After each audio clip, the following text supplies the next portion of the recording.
West Bengal police প্রিলি 2020 সালে এই অঙ্কটি এসেছিল। অঙ্কটিতে কি বলা হচ্ছে, পিতার বর্তমান বয়স পুত্রের বয়সের 6 গুণ, 6 বছর পরে পিতার বয়স যদি পুত্রের বয়সের 3 গুণ হয় তবে পিতার বর্তমান বয়স কত। তো এই অঙ্কটির সমাধান দুরকমভাবে করা যায়।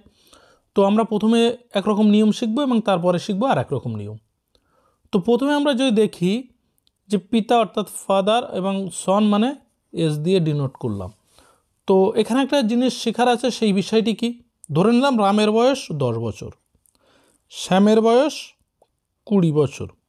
20 বছর পরে রামের বয়স কত হবে, 30 বছর, এবং 20 বছর পরে শ্যামের বয়স কত হবে, 40 বছর। তো এদের এই বয়সের যে গ্যাপ, এখানে কত বছর গ্যাপ, 10 বছর, এবং এখানেও গ্যাপটা 10 বছর। তো এই বিষয়টা এখানে মনে রাখতে হবে। তো এখানে দেখলাম যে পিতার বয়স কি হচ্ছে, পুত্রের বয়সের 6 গুণ। তো পুত্রের যদি 1 বছর হয় পিতার বয়স কত হবে, 6 হবে। কিন্তু 6 বছর পরে এই পুত্রের বয়স কত হচ্ছে, 1 বছর, এবং এর বয়স হবে 3 বছর, অর্থাৎ 3 গুণ হয়ে গেল। তো এই যে গ্যাপটা, এখানে গ্যাপটা কত হচ্ছে, এখানে গ্যাপটা হচ্ছে 5 বছরের গ্যাপ, আর এখানে গ্যাপটা হচ্ছে 2 বছরের। তো গ্যাপটা সর্বদা একই থাকা উচিত, যেখানে আমি এটা দিয়ে বোঝাচ্ছিলাম। তো গ্যাপটা যদি সেম করতে হয় তাহলে কি করব, এখানে এই যে 5 বছর গ্যাপ আছে, এই দুটো গ্যাপটাকে আমরা সেম করার জন্য এর সাথে একটা কি করলাম, গুণ 2 করে দিলাম। অর্থাৎ তাহলে এই দুইটাই কী করবো, এখানে 6 2 12, অর্থাৎ 12 বছর, আর এখানে কী করবো, 2 অক্ষে 2 বছর হলো। অন্যদিকে এখানে কি করব, এই 2 এর সাথে একটা 5 গুণ করে নেবো, অর্থাৎ সেই 5টাকে কী করবো, এই 3-এর সাথে গুণ করব, 3 5 15 বছর, এবং এখানে 5 অক্ষে 5। তাহলে আমার কি দাঁড়ালো, এখানে দাঁড়ালো 12 বছর, আর এখানে দাঁড়ালো 2 বছর, পরবর্তীতে দাঁড়ালো কি, এখানে 15 বছর, এবং এখানে 5 বছর।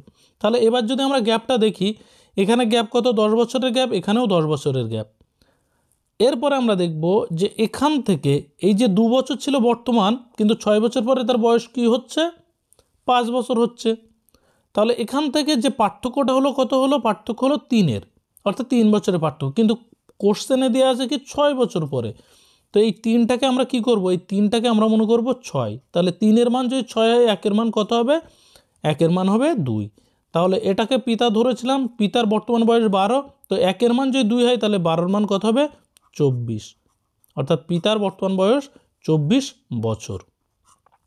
তো এটাকে আর এক রকম নিয়মে করা যায়, সেই নিয়মটা এবার দেখে নেব। ধরে নিলাম পুত্র এর বয়স x বছর, তাহলে পিতার বয়স কত হবে, পিতার বয়স হবে 6x বছর।